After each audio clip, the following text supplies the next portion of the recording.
ராமதாஸ் இதை வந்து ஆயிரக்கணக்கான தவறான கொள்கைகளை வச்சுருக்காருங்க. அதில் இதுவும் ஒன்று, அவ்வளோதான். அதெல்லாம் எதிர்க்கும் போது இதையும் சேர்த்து எதிர்த்துக்கிட்டு போகிறோம். இதை மாத்திரம் தனியாக எடுத்து இதுக்கு மாத்திரம் எதிர்ப்பு தெரிவிக்குங்கிறது தான் என் கேள்வி. ராமதாஸுடைய 10.5% இதை ஏற்றுக்க முடியாது. மற்ற சமூகத்தின் மேலே நான் என்னுடைய இனம், என்னுடைய ஜாதி ஆதிக்கம் செலுத்துங்கிறதுக்காக கேட்குறது, அதை எப்படி நம்ம ஏற்றுக்க முடியும்? நான் வன்னியர் இல்லை, நான் எப்படி ஏற்றுக்குவாத? நான் பிற்படுத்தப்பட்டவன், என்கிட்ட இருந்து பிடிங்கி உனக்கு கொடுக்கணுமா?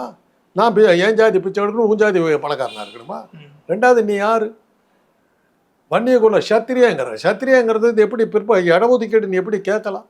வர்ணாச்சார தர்மத்தில் பாப்பானுக்கு அடுத்தது சத்திரியன், சத்திரியனுக்கு அடுத்தது வைச்சன், வைச்சனுக்கு அடுத்தது சூத்திரன். சூத்திரன் தான் பிற்படுத்தப்பட்டவன், பிரம்மாவனுடைய காலில் பிறந்தவன், நீ நெஞ்சில் பிறந்தவன். இடஒதுக்கீடுன்னு எடுத்தாக்க நீ ரெண்டாவது பெரிய ஜாதி, உயர் ஜாதி. நீ எப்படி இடஒதுக்கீடு கேட்கலாம்? அதை நான் எதிர்த்து நிற்பேன்.